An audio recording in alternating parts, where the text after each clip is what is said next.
자, 그러면 더 없으면 제가 잠깐 네. 말씀. 네, 간단하게 말씀하시죠. 네. 인사혁신처장 최동석입니다. 요새 유명해지고 있어서 대단히 죄송스럽습니다.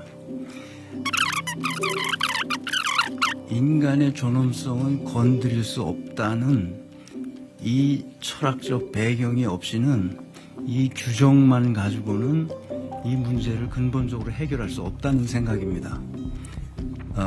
왜 그러냐 하면 네, 그건 충분히 이해하겠고요. 네. 좀 결론만 요지를 말씀해 보시죠. 네, 그 필요성은 누구나 공감할 테니까요. 교육이 필요하다는 겁니다.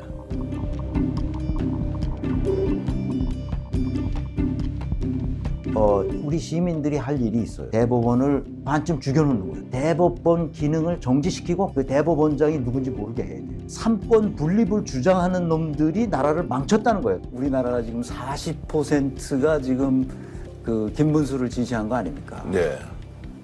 그게 우매해져서 그렇게 된 거예요. 이준석을 지지하는 그 2030이 있다면 이준석보다 훨씬 지적 수준이 떨어지는 애들만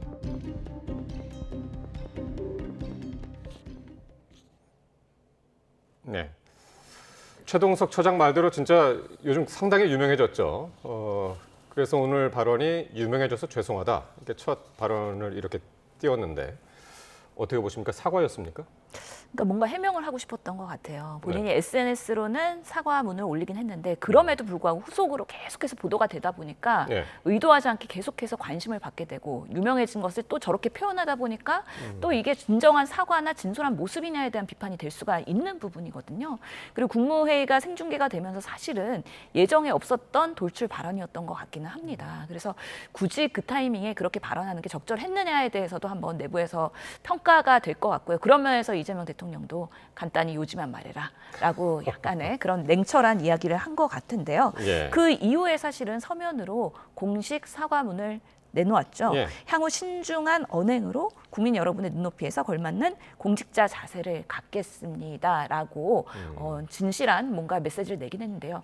이것으로 정리가 될 수 있을지 여론은 과연 이 부분에 대해서 어떻게 비춰줄지 앞으로 좀 지켜볼 필요가 있다라고 생각됩니다. 그러니까요. 오늘 이제 국무회의가 생방송으로 중계되는 가운데 이제 저 발언이 나오니까 유명해져서 죄송하다는 발언이 나오니까 저게 진정한 사과냐라는 비판이 나왔고 그 이후에 이제 몇 시간 뒤에 이 사과문을 냈단 말이에요.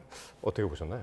아니, 사실 국무위원회 그 인사혁신처장은 당연직이 아니라 이제 선별적으로 참석하는데 본인으로 인해서 지금 이제 얼마나 많은 사람들이 어떤 심적 고통과 마음의 상처를 입었습니까? 그런데도 불구하고 저런 식으로 뭐 반농담식으로 이야기하는 것 자체가 저분의 참 정신세계를 참 이해할 수가 없는데 방금 본인이 이야기했지만 뭐 가장 중요한 게 인간의 존엄성이라고 했는데 지금 정작 본인의 어떤 말로 인해서 얼마나 많은 사람들이 인간의 어떤 존엄성에 어떻게 보면 좀 해칠 정도의 마음의 상처를 입었습니까? 그래서 저는 이러면 같은데 마동석 씨는 영화배우 마동석 씨는 근육으로 인해서 정의의 어떤 역할을 하고 있는데 저 최동석 씨 같은 경우는 저 발언으로 인해서 많은 어떤 사람들에게 정말 만인에게 지금 상처를 주고 있다. 딱 한 사람 빼고 누구죠? 이재명 대통령에 대해서는 민족이 어떻게 보면 축복이고 뭐 10년, 20년 대통령 해야 된다고 하는데 나머지 사람들은 하나같이 다 언어의 마술사 같아요. 저는 어떻게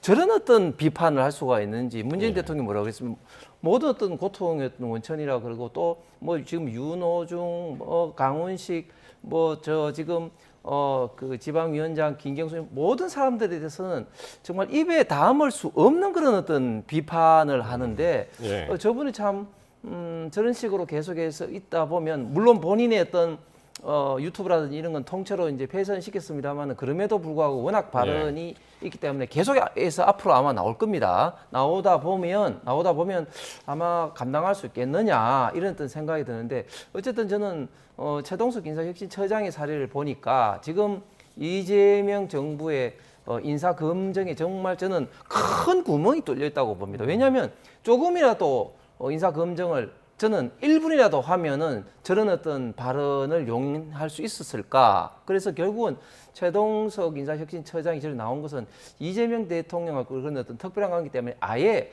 검증 자체를 저는 생략하지 않았나 그런 어떤 생각이 들어서 앞으로 이런 어떤 검증 시스템에 있어서 다시 한번 이재명 정부에서 한번 되돌아봐야 될 것 같습니다. 예. 그래서 이제 이재명 대통령실이 이것과 관련해서 특별하게 언급이 아직까지 없습니다. 특히 이제 윤건영 의원 같은 경우는 이제 왜냐하면 이제 최 처장이 특히 문재인 정부를 상당히 이제 비판을 많이 했었는데 그 정부에 있었던 이제 윤건영 의원도 처음에는 이제 화가 난다 그랬다가 강준욱 전 비서관과는 결이 다르다. 이렇게 하면서 이제 조금씩 약간 그 강도가 비판의 강도가 반발의 강도가 좀 이렇게 약해졌단 말이에요. 대통령실의 좀 입장이 변할까요? 어떻게 예상을 하십니까? 아직까지는 특별한 대응 방침이 없다. 이게 그냥 있는 그대로의 이야기일 겁니다. 그래서 당연히 강준호 공직기관 비서관은 뭐 내란과 이런 비상계엄에 대해서는 완전히 다른 이야기를 했기 때문에 우리 이재명 정부가 용인할 수 없는 선을 넘었다라는 건 명백한 것이고요. 다만 지금 최동석 처장 같은 경우에는 과거에 그런 유튜브에서의 발언들이기 때문에 사실은 어느 정도 수위를 용인하고 넘어갈 수 있을 것이냐, 그리고 인사처장으로서의 그런 제대로 된 그런 인사를 수행할 수 있을 것이냐, 이런 시각에서의 계속 이 상황을 바라보고 있을 거라고 생각을 하는데요. 네. 조금 더 추이를 보지 않을까라는 생각이 들어서 그렇군요. 아직까지는 뭐 이 부분에 대한 변화는 없는 것으로 감지되고 있습니다. 예.